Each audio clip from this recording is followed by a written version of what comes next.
नमस्ते बच्चों, मैं सपना जैन आपको क्लास 12th हिंदी वितान भाग 2 का पाठ 3 पढ़ाने वाली हूँ, जिसका शीर्षक है अतीत में दबे पाँव। तो चलिए शुरू करते हैं। पाठ 3, पाठ का नाम अतीत में दबे पाँव। लेखक का नाम ओम थानवी। जन्म सन 1957 में। तो इनका जन्म कब हुआ? 1957 में हुआ, 1957 में। शिक्षा दीक्षा बीकानेर में। और उनकी शिक्षा दीक्षा कहाँ हुई? तो बीकानेर में हुई, जो कि राजस्थान में आता है। राजस्थान विश्वविद्यालय से व्यावसायिक प्रशासन में एम कॉम, और इन्होंने क्या है, राजस्थान विश्वविद्यालय से व्यावसायिक प्रशासन में क्या है, एम कॉम किया। एडिटर्स गिल्ड ऑफ इंडिया के महासचिव, और क्या है, एडिटर्स गिल्ड ऑफ इंडिया की महासचिव रहे। 1980 से 1989 तक 9 वर्ष, मतलब 1980 से 1989 तक 9 वर्ष तक राजस्थान पत्रिका में रहे, मतलब राजस्थान पत्रिका में कार्य किया।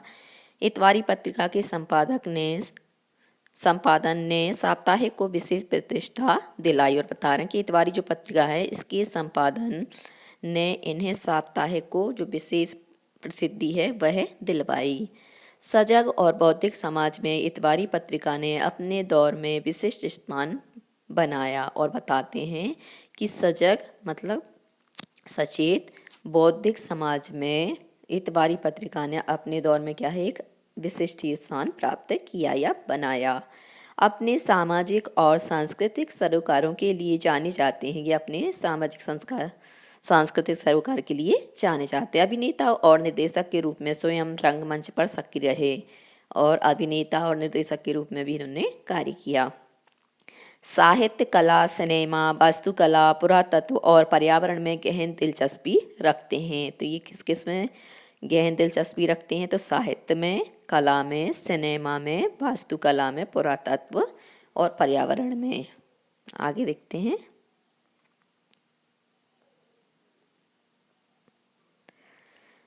80 के दशक में centre for science environment CSE की फेलोशिप पर राजस्थान के पारंपरिक जल स्रोतों पर खोजबीन कर विस्तार से लिखा। आगे बता रहे हैं कि 80 के दशक में इन्होंने क्या है, सेंटर फॉर साइंस एनवायरनमेंट, जिसका शॉर्ट नाम है CSC, की फेलोशिप पर राजस्थान के जो पारंपरिक जल स्रोत हैं उस पर खोजबीन का कार्य किया। पत्रकारिता के लिए अन्य पुरस्कारों के साथ गणेश शंकर विद्यार्थी पुरस्कार प्रदत्त, मतलब इनको क्या है, पत्रकारिता के क्षेत्र में बहुत सारे पुरस्कार दिए गए, और साथ में गणेश शंकर विद्यार्थी पुरस्कार भी प्रदान किया गया। 1999 में संपादन के नाते दैनिक जनसत्ता दिल्ली और कलकत्ता के संस्करणों का दायित्व संभाला। और बता रहे हैं कि जो दैनिक जनसत्ता दिल्ली और कलकत्ता के संस्करण हैं उसका भी कार्य इन्होंने किया। पिछले 17 वर्षों से इंडियन एक्सप्रेस समूह के हिंदी दैनिक जनसत्ता में संपादन के रूप में कार्यरत हैं। और बता रहे हैं कि पिछले 17 वर्षों से जो इंडियन एक्सप्रेस समूह की हिंदी दैनिक जो जनसत्ता है उसका संपादन का कार्य भी इन्होंने ही किया। अभी तो हमने क्या है, इनका परिचय देखा था। अब हम देखेंगे पाठ के सार को। आखिर पूरे पाठ में बताया क्या गया है, पूरे पाठ में क्या है। तो लेखक कहता है कि हड़प्पा मोहनजोदड़ो दोनों स्थान अभी तक दुनिया के सबसे पुराने नियोजित शहर माने जाते हैं। तो लेखक का मानना है कि हड़प्पा की जो संस्कृति है और मोहनजोदड़ो दोनों ही स्थान अभी तक क्या दुनिया के सबसे पुराने शहर माने जाते हैं। इनकी संस्कृति भी पुरानी है। मोहनजोदड़ो ताम्रकाल के शहरों में सबसे बड़ा था, मतलब ताम्रकाल में देखा जाए तो मोहनजोदड़ो सबसे बड़ा शहर था। यहाँ खुदाई में बड़ी तादाद में इमारतें, सड़कें, धातु पत्थर की मूर्तियाँ, चाक पर बने चित्रित भौड़े, मोहरें, साजो सामान और खिलौने आदि मिले हैं। मतलब जितनी पुरानी चीज़ें आप देखेंगे तो यहाँ पर ही मिली हैं। हड़प्पा के ज़्यादातर साक्ष्य रेल लाइन बिछने के दौरान विकास की भेंट चढ़ गए और बता रहे हैं कि हड़प्पा की ज़्यादातर जो साक्ष्य चीज़ें थी वो चीज़ें वस्तुएं रेल लाइन यहाँ पर बिछाई गई, इसके कारण से वहाँ से वो चली गई। मोहनजोदड़ो को सभ्यता का केंद्र माना जाता है और मोहनजोदड़ो को क्या है, सभ्यता का मुख्य केंद्र माना जाता है। यह 200 हेक्टेयर क्षेत्र में फैला था तथा इसकी आबादी लगभग 25,000 थी। यह नगर छोटे मोटे टीलों पर आबाद था, मतलब बसा हुआ था, तथा ये प्राकृतिक नहीं थे, मतलब ये प्राकृतिक नहीं थे। कच्ची पक्की ईंटों से धरती की सतह को ऊंचा उठाया गया था, मतलब कच्ची पच्ची जो ईंटें होती हैं उनसे जो धरती की सतह थी उसको क्या कर दिया था, ऊंचा उठा दिया गया था। इस शहर की सड़कों व गलियों में अब भी घूमा जा सकता है, मतलब हमें सड़कों और गलियों में घूमना हो तो हम अभी भी घूम सकते हैं, आज भी घूम सकते हैं। आगे देखते हैं, यहाँ का सामान अजायब घरों की शोभा बढ़ा रहा है परंतु शहर नहीं वही है, मतलब यहाँ का जो सामान है वो अजायब घर होते हैं उनकी सुंदरता को बढ़ा रहा है परंतु शहर वही है। इस शहर की गलियां, मकान, चबूतरे, खिड़की, रसोई, सड़कें आदि सुंदर नगर नियोजन की कहानी को कहते हैं। शहर की सबसे ऊंचे चबूतरे पर बड़ा बौद्ध स्तूप है, मतलब सबसे बड़ा यहाँ पर बौद्ध स्तूप बना हुआ है, परंतु यह मोहनजोदड़ो सभ्यता के जीर्ण शीर्ण टीले पर बना है। परंतु जो ये बना हुआ है बौद्ध स्तूप वो कैसा बना है, जीर्ण शीर्ण सभ्यता के ऊपर बना हुआ है। 1922 ईस्वी में राखल दास बनर्जी ने इस स्तूप की खोज की और 1922 में जो राखल दास बनर्जी हैं इन्होंने क्या किया, इस स्तूप की खोज की थी, बौद्ध स्तूप की। तो उन्हें यहाँ ईसा पूर्व के निशान मिले और जैसे इन्होंने खोज की तो उन्हें ईसा पूर्व के जो निशान होते, चिन्ह होते हैं, वह यहाँ पर प्राप्त हुए।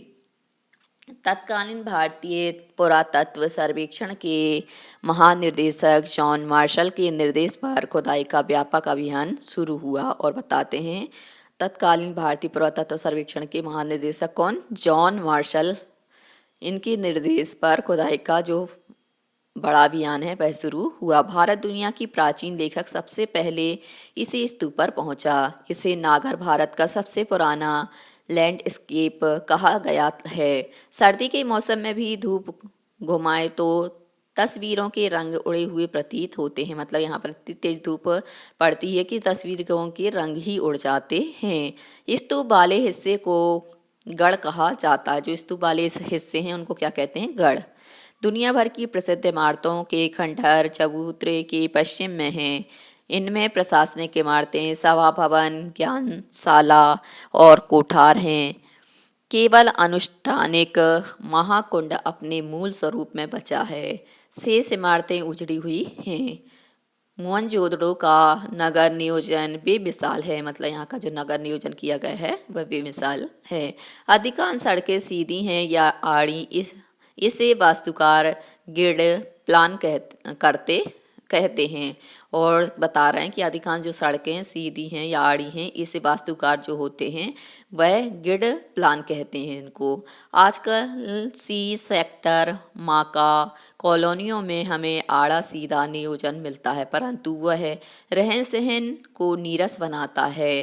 ब्रासीलिया, चंडीगढ़ या इस्लामाबाद ग्रिड शैली के शहर हैं परंतु उनमें स्वयं विकसने की क्षमता नहीं, मतलब स्वयं विकसित होने की शक्ति नहीं है, सामर्थ्य नहीं है। चबूतरे के गढ़ और ठीक सामने उच्च वर्ग की बस्ती है और बता रहे हैं चबूतरे के गढ़ बने हुए ठीक उनके सामने देखेंगे तो ऊंचे वर्ग की बस्तियां बसी हुई हैं। उसके पीछे 5 किलोमीटर दूर सिंधु बहती है, जो सिंधु नदी है वह क्या है उससे 5 किलोमीटर दूर बहती है। दक्षिण में टूटे घर कामगारों के हैं।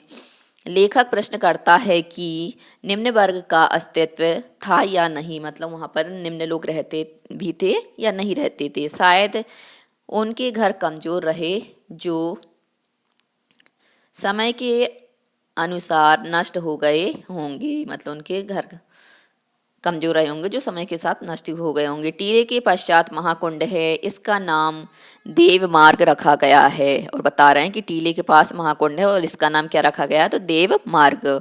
यह सामूहिक स्नान के काम आता था, मतलब सभी लोग यहाँ पे क्या है, सामूहिक स्नान किया करते थे। यह 40 फुट 25 फुट चौड़ा व 7 फुट गहरा है, और 40 फुट और 25 फुट के साथ चौड़ा है और 7 फुट गहरा है। इसके उत्तर व दक्षिण में सीढ़ियाँ उतरती हैं, और इसके उत्तर व दक्षिण में क्या होती है, सीढ़ियाँ उतरती निकलती हैं। इसके 3 तरफ साधुओं की कक्ष हैं व उत्तर में 2 5 में 8 स्नान घर हैं। इनमें किसी का दरवाजा दूसरे के सामने नहीं खुलता, मतलब सबके दरवाजे अलग अलग खुलते हैं, एक दूसरे के सामने नहीं खुलते। इस कुंड का निर्माण पक्की ईंट से हुआ है, मतलब जो पक्की ईंट होती है उससे किया गया है।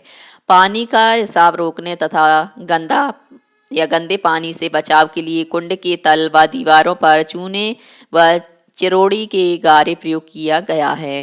पानी के लिए एक तरफ कुआं है, कुंड से पानी को बाहर बहाने के लिए नालियां हैं। ये पक्की से बनी है, और ये नालियां हैं, ये क्या हैं, पक्की नालियां हैं तथा ईंटों से ढकी भी हैं। जल निकासी का ऐसा सुव्यवस्थित बंदोबस्त इससे पहले के इतिहास में नहीं मिलता। जैसे हम पहले का इतिहास पढ़ते हैं तो इतना व्यवस्थित नहीं मिलता है।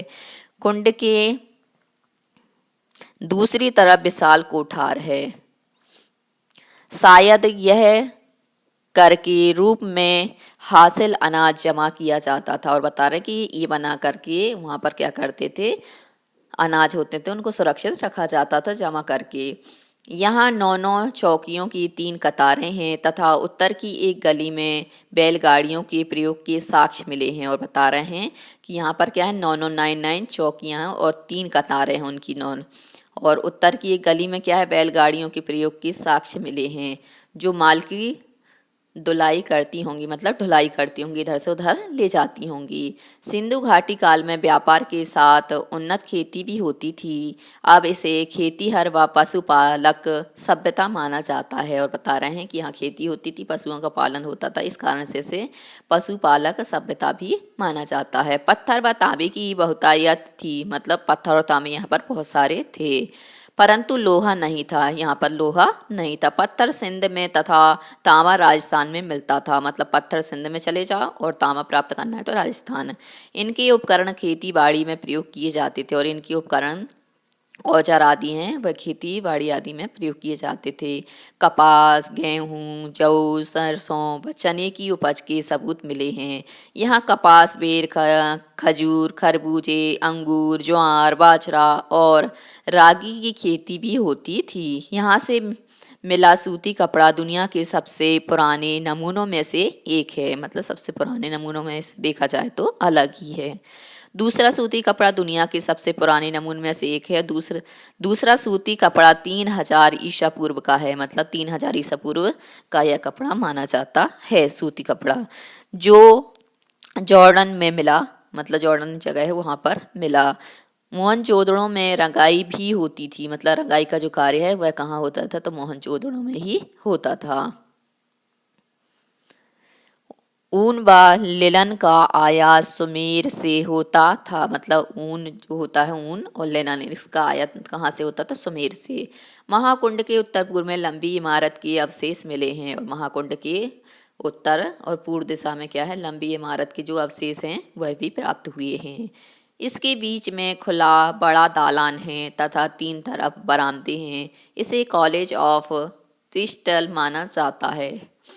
दक्षिण में 20 खंभों वाला एक हॉल है, और दक्षिण में क्या है, 20 खंभों वाला एक हॉल है, जो शायद राज्य सचिवालय, सभा भवन या सामुदायिक केंद्र रहा होगा। फिर बताया कि ये जो खुला हॉल है खंभों वाला, उसको क्या है, या तो सचिवालय कहते होंगे या सभा भवन या सामुदायिक केंद्र रहा होगा। ये गढ़ की 4 दीवारी के बाहर नीचा नगर था। खुदाई की प्रक्रिया में टीलों का आकार घट गया, मतलब खुदाई हुई तो जो टीलों का आकार था वह कैसा हो गया, कम हो गया, घट गया। पूरब की बस्ती रईसों की बस्ती है, मतलब जो पूरब की जो बस्ती है वह कैसी है, जो पैसे वाले होते हैं, अमीर होते हैं, उनकी बस्ती है। इससे बड़े घर, चौड़ी सड़कें तथा ज़्यादा कुएं थे, और इसमें क्या है, बहुत बड़े बड़े घर थे, चौड़ी सड़कें थी और बहुत ज़्यादा कुएं थे। मोहनजोदड़ो के सभी खंडहरों की खुदाई करने वाले तत्ववेत्ताओं का संक्षिप्त नाम डीके रचा गया। और बता रहे जब मोहनजोदड़ो की खंडरों की खुदाई की गई तो वहाँ पे पुरातत्व वेत्ताओं के जो संक्षिप्त नाम थे वो करने वालों की खुदाई करने वालों को क्या रखे गए, डीके। डी के क्षेत्र दोनों बस्तियों में सबसे महत्वपूर्ण है और डी के जो क्षेत्र है वह दोनों ही बस्तियों में सबसे महत्वपूर्ण है। शहर की मुख्य सड़क यहीं पर है और शहर की जो मुख्य सड़क है वह यहीं से निकलती है। यह बहुत लंबी सड़क है तथा 33 फुट चौड़ी है, मतलब 33 फुट चौड़ी है। इस पर एक साथ 2 बैलगाड़ियां आ जा सकती थीं। यह सड़क बाजार तक पहुंचती थी। इस सड़क के दोनों ओर घर हैं और इस सड़क के दोनों ओर देखेंगे हम तो अब हमें क्या मिलेंगे, घर। सड़क की तरफ कोई दरवाजा नहीं है, सड़क की ओर देखेंगे तो कोई दरवाजा नहीं मिलेगा। काबूजिए ने भी चंडीगढ़ में इस शैली का प्रयोग किया है या किया था। सड़क के दोनों तरफ ढकी हुई नालियां थी, मतलब सड़क की दोनों तरफ क्या है, ढकी हुई नालियां भी थीं। हर घर में एक स्नान घर है और नालियां घर का पानी हौदी तक लाती है। हौदी मतलब एक बनाई जाती है सीमेंट की, उसमें क्या करते थे, पानी भर के स्टोर करके रखते थे।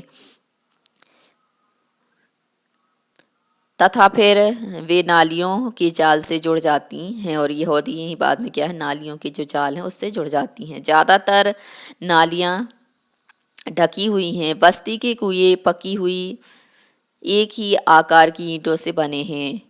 यहाँ लगभग 700 कुएं पाए जाते हैं। कितने कुएं पाए जाते हैं, 700। इसे जल संस्कृति भी कहा जा सकता है और इसको हम इतने सारे कुएं होने के कारण, जल होने के कारण हम क्या कह सकते हैं, जल संस्कृति। डीकेजी हल्के के घरों की दीवारें ऊंची और मोटी हैं।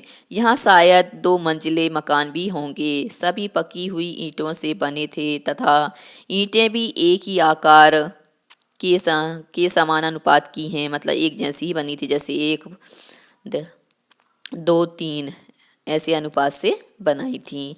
यहाँ घरों में प्रवेश द्वार हैं, खिड़कियाँ नहीं हैं। बड़े घरों के भीतर आंगन के चारों तरफ बने कमरों में खिड़कियाँ हैं। सबकी वास्तुशैली भी एक जैसी लगती है। DKBC हल्के से एक घर से दाढ़ी वाले याचक नरेश की मूर्ति मिली है। HR हल्के के घर में कुछ कंकाल मिले हैं। आगे देखते हैं। प्रसिद्ध नर्तकी शिल्प भी इसी हल्के के छोटे घर से मिली है और प्रसिद्ध जो नर्तकी है शिल्प की इस हल्के के छोटे घर पर से ही मिली है। यहीं पर एक बड़ा घर है जिसे उपासना केंद्र समझा जाता है और यहाँ पर एक बड़ा घर मिला जिसे क्या कहते हैं, उपासना केंद्र। गढ़ी के पीछे BS हिस्से में रैंगरेज का कारखाना है जहां जमीन में ईंटों के गोल गड्ढे उभरे हुए हैं। यहाँ 2 कतारों में 16 छोटे 1 मंजिला मकान है। सब में 2-2 कमरे हैं। ये कर्मचारियों या कामगारों के घर रहे होंगे। मोहनजोदड़ो में कुओं को छोड़कर अन्य सभी वस्तुएं चौकोर या आयताकार हैं। लेखक बड़े घरों में भी छोटे कमरे देखकर हैरान हैं। इसका कारण आबादी बढ़ना या निचली मंजिल पर नौकरों का निवास हो सकता है। सीढ़ियाँ शायद लकड़ी की रही होंगी। अधिकतर घरों में खिड़कियों और दरवाज़ों पर छज्जों के चिन्ह नहीं हैं।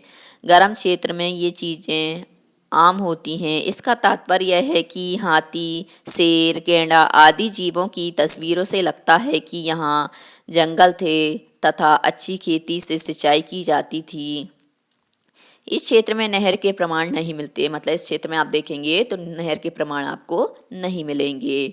इसका मतलब यह है कि घटने तथा कुओं के अत्यधिक प्रयोग से भूतल जल भी नीचे चला गया, मतलब इनका अत्यधिक प्रयोग होता था, इस कारण से भूमि का जो जल है वह नीचे चला गया होगा और बस्ती उजड़ गई होगी।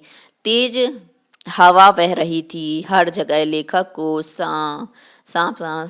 साए साए की जो ध्वनि है वह सुनाई दे रही थी। यहाँ सब खंडर हैं नहीं हैं, लेकिन घर एक नक्शा ही नहीं होता।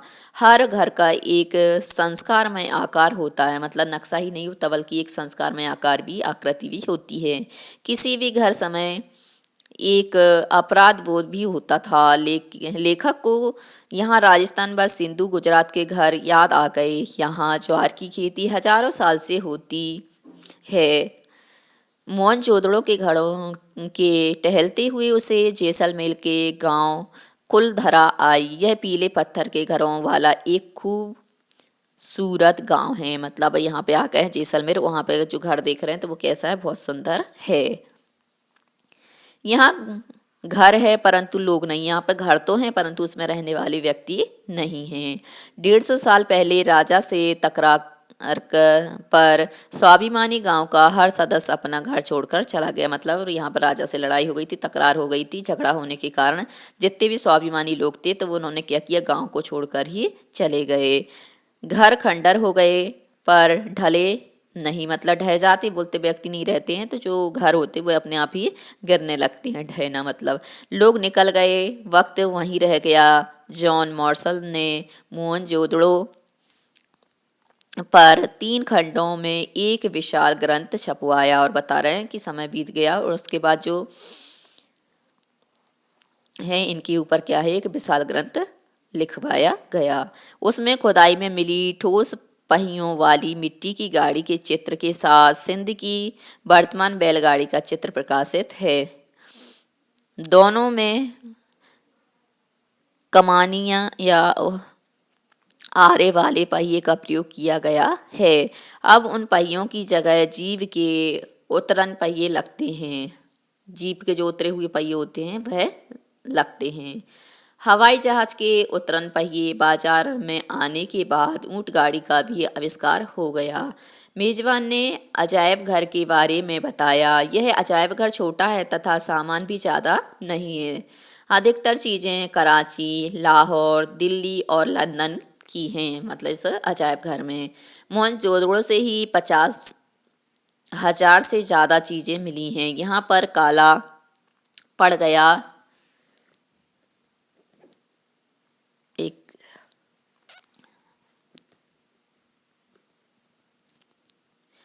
काला पड़ गया,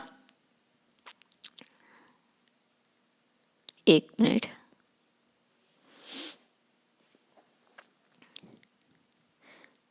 गेहूँ, काला पड़ गया गेहूँ, तांबे व कांसे के बर्तन, मोहरें, बाग, चाक पर बने विशाल मृदभांड, चौपड़ की गोटियाँ, दिए, मापतोल पत्थर, तांबे का आईना, मिट्टी की बैलगाड़ी, 2 पाटन वाली चक्की, कंघी, पत्थर के औजार, सोने के गहने आदि यहाँ पर मिलते थे। इस अजायब घर में औजार तो हैं परंतु हथियार नहीं हैं। पूरी सिंधु सभ्यता में कहीं हथियार नहीं मिलते। विद्वान निष्कर्ष निकालते हैं कि यहाँ अनुशासन ताकत के बल पर नहीं था, शायद सैन्य सत्ता भी ना रही हो। दूसरे यहाँ प्रभुत्व या दिखावे के तेवर नदारद हैं। दूसरी सभ्यताओं में राजतंत्र या धर्मतंत्र की ताकत का प्रदर्शन करने वाले महल, उपासना स्थल, मूर्तियाँ और पिरामिड मिलते हैं। मतलब दूसरी सभ्यता में तो ये सब चीज़ें मिलती हैं, वहाँ पर दिखावे के लिए, स्वामित्व के लिए कोई चीज़ नहीं मिलती हैं। यहाँ की मूर्ति शिल्प व औजार भी छोटे हैं। मुकुट व नावें भी छोटी थी। शायद यह लोक प्रोफाइल सभ्यता थी। मोहनजोदड़ो साधन व व्यवस्थाओं के अनुसार भी सबसे समृद्ध हैं परंतु यहाँ आडंबर नहीं है। दूसरे यहाँ की लिपि को अभी तक पढ़ा नहीं जा सकता है, अतः अनेक रहस्य अभी तक सामने नहीं आए हैं। सिंधु घाटी के लोग कला प्रिय थे। उनकी यह कला प्रियता वास्तुकला, धातु व पत्थर की मूर्तियाँ, मृद अर्थात मिट्टी के भांड अर्थात बर्तन, उन पर चित्रित मनुष्य, वनस्पति, पशु पक्षियों की ध्वनियाँ सुनिर्मित हैं। मोहरें उन पर उकेरी गई हैं। सुनिर्मित जो मोहरें होती हैं वह भी यहाँ पर बनाई गई हैं, उकेरी गई हैं। आकृतियाँ, खिलौने सुगढ़ अक्षरों से सिद्ध होती हैं। सिंधु घाटी सभ्यता की खूबी उसका सौंदर्य बोध है। मतलब उसकी सुंदरता या उसकी जो अच्छाई है, खूबी है, या गुण है वह क्या है, उसकी सुंदरता है। जो राज पोषित या धर्म पोषित ना होकर समाज पोषित था, मतलब ये ना तो राज पोषित था और ना धर्म पोषित था, बल्कि समाज से पोषित किया गया था। अजायब घर में तांबे व कांसे की सुइयां मिली हैं। काशीनाथ दीक्षित को सोने की 3 सुइयां मिली हैं, शायद ये काशी देकारी में काम आती रही होंगी। नरेश के बदन पर आकर्षक गुलकारी वाला दुशाला भी है।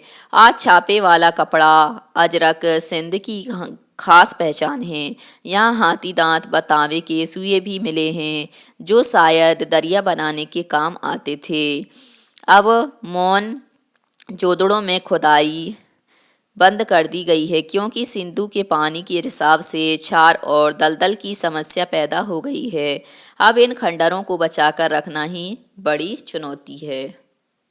अब आते हैं अभ्यास प्रश्न पर। सबसे पहला प्रश्न है, सिंधु सभ्यता साधन संपन्न थी पर उसमें भव्यता का आडंबर नहीं था, कैसे? मतलब जो सिंधु सभ्यता थी, सिंधु, वह साधन संपन्न तो थी परंतु उसमें भव्यता का आडंबर नहीं था। मतलब आडंबर का मतलब होता दिखावा, तो कैसे नहीं था? तो इसका उत्तर देना है कि सिंधु सभ्यता बहुत संपन्न थी। प्रत्येक तरह के साधन इस सभ्यता में भी थे। इतना होने के बाद भी इस सभ्यता में दिखावा नहीं था, कोई बनावटीपन या आडंबर नहीं था। जो भी निर्माण इस सभ्यता के लोगों ने किया वह सुनियोजित और मनोहारी था, मतलब अच्छी प्रकार से नियोजित किया गया और मन को हरने वाला था। निर्माण शैली साधारण होने के बाद भी दिखावे से कोसों दूर थे। जो वस्तु जिस रूप में सुंदर लग सकती थी उसका निर्माण उसी ढंग से किया गया था। इसीलिए सिंधु सभ्यता में भव्य थी, आडंबर नहीं था। अगला प्रश्न है, सिंधु सभ्यता की खूबी उसका सौंदर्य बोध है, जो राजपोषित या धर्म पोषित न होकर समाज पोषित था। ऐसा क्यों कहा गया है? मतलब राजाओं के द्वारा पोषित नहीं था और ना ही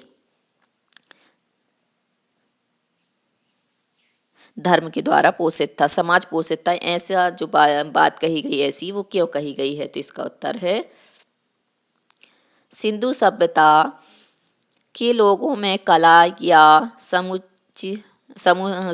सुरुचि का महत्व अधिक था। सुरुचि मतलब अच्छी रुचि का महत्व ज़्यादा था। यहाँ प्राप्त नगर नियोजन, धातु व पत्थर की मूर्तियाँ, मृद भांड, उन पर चित्रित मनुष्य, वनस्पति व पशु पक्षियों की छवियाँ, सुनिर्मित मुहरें, खिलौने, आभूषण तथा सुदृढ़ अक्षरों का लिपि रूप आदि सब कुछ इसे तकनीक सिद्ध से अधिक कला सिद्ध जाहिर करता है। मतलब तकनीकी सिद्ध की अपेक्षा कला सिद्ध ज़्यादा बताता है। यहाँ से कोई हथियार नहीं मिला। इस बात को लेकर विद्वानों का मानना है कि यहाँ अनुशासन जरूर था परंतु सैन्य सभ्यता का नहीं। मतलब अनुशासन तो था पर सेना की सभ्यता का नहीं। यहाँ पर धर्मतंत्र या राजतंत्र की ताकत का प्रदर्शन करने वाली वस्तुएं, महल, उपासना स्थल आदि नहीं मिलती। यहाँ आम आदमी के काम आने वाली चीज़ों को सलीके से बनाया गया, मतलब जो आम आदमी प्रयोग में लेते थे वस्तुओं का, चीज़ों का, उनको अच्छे से बनाया गया था। इन सारी चीज़ों से उनका सौंदर्य बोध उभरता है। इसी आधार पर कहा जाता है कि सिंधु सभ्यता का सौंदर्य बोध समाज पोषित था, धर्म पोषित नहीं। अगला प्रश्न है, पुरातत्व के किन चिन्हों के आधार पर आप यह कह सकते हैं कि सिंधु सभ्यता ताकत से शासित होने की अपेक्षा समझ से अनुशासित सभ्यता थी? मतलब ताकत से शासित होने की अपेक्षा क्या थी? समझ से अनुशासित थी। तो इसका उत्तर है, पुरातत्ववेत्ताओं ने जो भी खुदाई की और खोज की उसमें उन्हें मिट्टी के बर्तन, सिक्के, मूर्तियाँ, पत्थर और लकड़ी के उपकरण मिले हैं। इन चित्रों के फलस्वरूप यही बात सामने आई कि लोग समय के अनुरूप इन वस्तुओं का उपयोग करते थे। दूसरा, उनकी नगर योजना भी उनकी समझ का पुख्ता प्रमाण है। आज की नगर योजना भी उनकी योजना के समकक्ष नहीं ठहरती। जो कुछ उन्होंने नगरों, गलियों, सड़कों को साफ सुथरा बन रखने की विधि अपनाई वह उनकी समझ को ही दर्शाती है। अगला प्रश्न है, यह सच है कि यहाँ किसी आंगन की टूटी फूटी सीढ़ियाँ अब आपको कहीं नहीं ले जाती, वे आकाश की तरफ अधूरी रह जाती हैं, लेकिन उन अधूरे पायदानों पर खड़े होकर अनुभव किया जा सकता है कि आप दुनिया की छत पर हैं। वहाँ से आप इतिहास को नहीं उसके पार झांक रहे हैं, मतलब इतिहास की नहीं बल्कि उसके पार झांक रहे हैं, देख रहे हैं। इस कथन के पीछे लेखक का क्या आशय है, ये बात कहने के पीछे लेखक का क्या अभिप्राय है? तो इसका उत्तर है, लेखक कहता है कि मोहनजोदड़ो में सिंधु सभ्यता के अवशेष बिखरे पड़े हैं, मतलब सिंधु सभ्यता के अवशेष मिलते हैं। यहाँ के मकानों की सीढ़ियाँ उस कालखंड तथा उससे पूर्व का एहसास कराती हैं जब यह सभ्यता अपने चरम पर रही होगी। इतिहास बताता है कि यहाँ कभी पूरी आबादी रहती थी, मतलब बहुत सारे लोग रहते थे।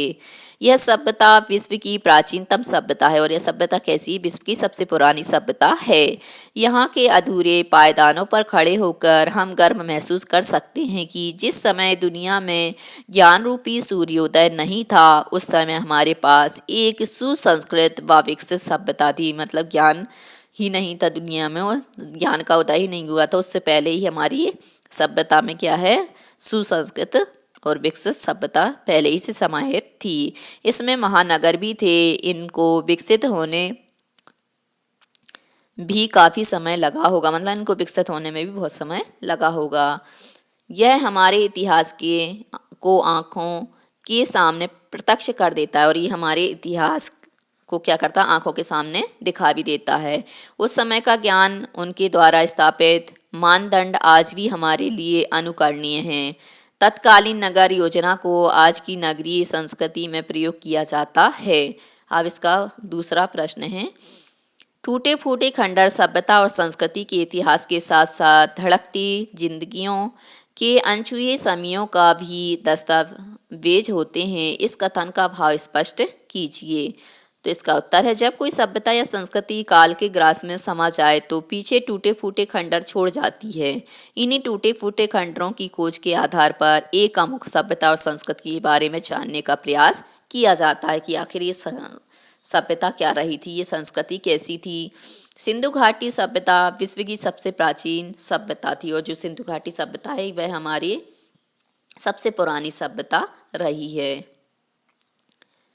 किंतु यह भी एक दिन समाप्त हो गई, और यह भी क्या, जो बची हुई थी सभ्यता, वो भी क्या है, एक दिन समाप्त हो गई। अपने पीछे छोड़ गई टूटी फूटी इमारतों के आधार पर पुरातत्ववेत्ता कहते हैं, मतलब पुरातत्व को जानने वाले कहते हैं कि वह एक सुसंस्कृत और विकसित संस्कृति थी। मतलब जो संस्कृति थी वो कैसी थी? अच्छी प्रकार से विकसित संस्कृति थी। उस समय का समाज, उसमें रहने वाले लोग कैसे थे, इन सभी के बारे में खंडरों के अध्ययन से ही जाना जा सकता है कि वहाँ उस समय के लोग कैसे रहे होंगे। कोई भी खंडर और नगर में मिले अन्य अवशेषों और चीज़ों के आधार पर उस युग के लोगों के आचार व्यवहार के बारे में पता चल जाता है, और हम जब उसका अध्ययन करते हैं तो वहाँ के आचार विचार के बारे में भी हमें जानकारी मिलती है। उस समय के लोगों का खान पान भी यही वस्तुएं बता देती हैं, मतलब वो क्या खाते होंगे, तो ये वस्तुओं से ही हम अनुमान लगा लेते हैं। इसीलिए कहा जा गया है कि टूटे फूटे खंडर सभ्यता और संस्कृति के इतिहास के साथ साथ धड़कती जिंदगियों के अनछुए समयों का भी दस्तावेज होते हैं। अगला प्रश्न है, इस पाठ में एक ऐसे स्थान का वर्णन है जिसे बहुत कम लोगों ने देखा होगा, परंतु इससे आपके मन में उस नगर की एक तस्वीर बनती है। किसी ऐसे ऐतिहासिक स्थल जिसको आपने नज़दीक से देखा हो का वर्णन अपने शब्दों में कीजिए। तो हमें क्या करना है, हमने कोई ऐसी स्थल देखा हो उसका वर्णन हमें क्या करना है, अपने शब्दों में करना है। तो इसका उत्तर है, इस साल की गर्मियों की छुट्टियों में कक्षा के कुछ दोस्तों ने दिल्ली के लाल किले को देखकर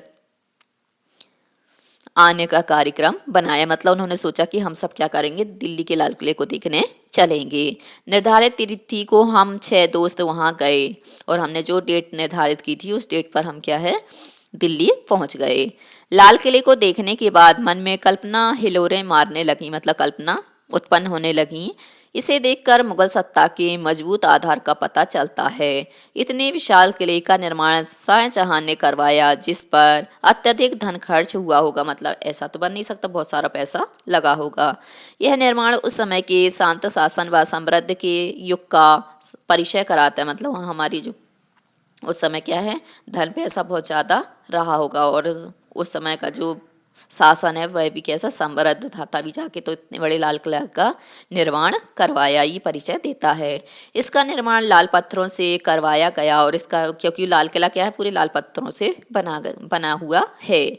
किले के अंदर अनेक महल, दीवान ए आम से लेकर दीवान ए खास तक को देखकर मुगल बादशाह के दरबार का दृश्य सामने आता है। यह किला मुगल प्रभु सत्ता का परिचायक था, मतलब उसका परिचय देने वाला था। आज भी इसका ऐतिहासिक महत्व है, मतलब आज भी इतिहास में इसका अपना अलग ही महत्व है। यहाँ स्वतंत्रता दिवस पर प्रधानमंत्री तिरंगा झंडा फहराते हैं। यह मेरे सुखद अनुभवों में से एक है। अगला है प्रश्न, नदी, कुएं, स्नानागार और बेजोड़ निकासी व्यवस्था को देखते हुए लेखक पाठकों से प्रश्न पूछता है कि क्या हम सिंधु घाटी सभ्यता को जल संस्कृति कह सकते हैं? आपका जवाब लेखक के पक्ष में है या विपक्ष में तर्क दें, मतलब हम इस बात के पक्ष में हैं या विपक्ष में हैं, ये हमें इस उत्तर में लिखना है। तो यह बिल्कुल सत्य है कि नदी, कुएं, स्नानागार और बेजोड़ निकासी व्यवस्था सिंधु घाटी की विशेष पहचान रही है, मतलब उसकी पहचान है। लेखक अंत में पाठकों से यह प्रश्न पूछता है कि क्या हम सिंधु घाटी सभ्यता को जल संस्कृति कह सकते हैं? तो मैं यही कहूँगी कि उस सभ्यता की नकल ही हमने की है, मतलब उस सभ्यता की नकल हम लोगों ने की है। उस सभ्यता का कोई मुकाबला नहीं है। आज चंडीगढ़, ब्रासीलिया और इस्लामाबाद की नगर योजना पर सिंधु सभ्यता का प्रभाव दिखाई देता है, मतलब वहाँ पर आप देखेंगे तो सिंधु सभ्यता थी हमारी, सिंधु उसकी ही छाप दिखाई देती। लेकिन यह प्रभाव गहरा नहीं है, मतलब यह पूर्ण प्रभाव नहीं पड़ा, गहरा मतलब बहुत अच्छे से।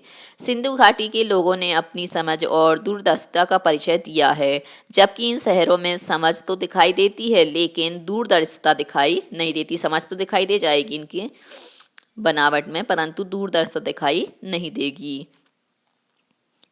लेकिन इसीलिए मैं सिंधु घाटी की सभ्यता को नृत्य संस्कृति के लिए एक आदर्श कहूँगी, मतलब जो नव्य मतलब नई संस्कृति के लिए एक आदर्श कह सकते हैं। अगला प्रश्न है, सिंधु घाटी सभ्यता का कोई लिखित साक्ष्य नहीं मिला है, सिर्फ अवशेषों के आधार पर ही धारणा बनाई गई है। इस लेख में मोहनजोदड़ो के बारे में जो धारणा व्यक्त की गई है, क्या आपके मन में इससे कोई भिन्न धारणा या भाव भी पैदा होता है? इन संभावनाओं पर कक्षा में समूह चर्चा करें, मतलब समूह के साथ चर्चा करें कि ये बात है कि नहीं है। तो इसका उत्तर है, सिंधु घाटी सभ्यता के विषय में जानकारी उष्ण मोहनजोदड़ो व अन्य क्षेत्रों की खुदाई से मिले अवशेषों से मिलती है, मतलब कि इसकी जानकारी हमें कहाँ, उसकी खुदाई से मिलती है क्षेत्रों की। यहाँ नगर योजना, मकान, खेती, कला आदि के अवशेष मिले हैं। अवशेष मतलब चिन्ह मिले हैं, पहचान मिली है। इनके आधार पर ही एक धारणा बनाई गई और इनके आधार पर एक धारणा बनाई गई कि यह सभ्यता अत्यंत विकसित थी। अनुमान लगाए गए कि यहाँ की नगर योजना आज की शहरी योजना से अधिक विकसित थी। यहाँ पर मरुभूमि नहीं थी, कृषि उन्नत दशा में थी, पशुपालन व व्यापार भी विकसित था। समाज के दो वर्ग, उच्च वर्ग व निम्न वर्ग को परिकल्पना की गई थी, मतलब दो रूप में बांटा गया था, उच्च वर्ग के रूप में और निम्न वर्ग के रूप में। मोहनजोदड़ो के बारे में बनी अवधारणा के विषय में मेरा मत निम्नलिखित है, मतलब मेरे जो मत हैं वह निम्नलिखित हैं। नंबर 1, इस क्षेत्र में जो लिपि मिली है वह चित्र लिपि है, मतलब इस क्षेत्र से हमें जो लिपि प्राप्त हुई है वह लिपि कैसी है, चित्र लिपि है। हर ने आज तक पढ़ा नहीं जा सका है, अतः यह लिपि अपने में रहस्य छिपाए हुए, मतलब इसको आज तक पढ़ा नहीं जा सकता, इस कारण से इस लिपि में क्या है, अपने ही कुछ रहस्य छिपे हुए हैं।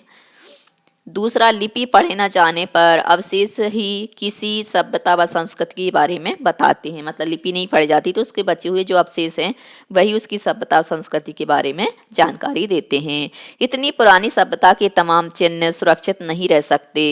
इस क्षेत्र की जलवायु का मजबूत निर्माण लली के कारण काफ़ी अवशेष ठीक दशा में मिले हैं। उन्हीं के आधार पर कर्ण सभ्यता व संस्कृति को परिकल्पना की जा सकती है, मतलब कर्ण की जो सभ्यता है वो और संस्कृति है उसकी कल्पना कर सकते हैं। तो बच्चों आज के लिए सिर्फ इतना ही। यदि आपको हमारा ये वीडियो पसंद आया है तो लाइक कीजिए, शेयर कीजिए, सब्सक्राइब कीजिए तथा इस पाठ से संबंधित कोई भी प्रश्न है तो नीचे कमेंट्स में पूछ लीजिए। धन्यवाद।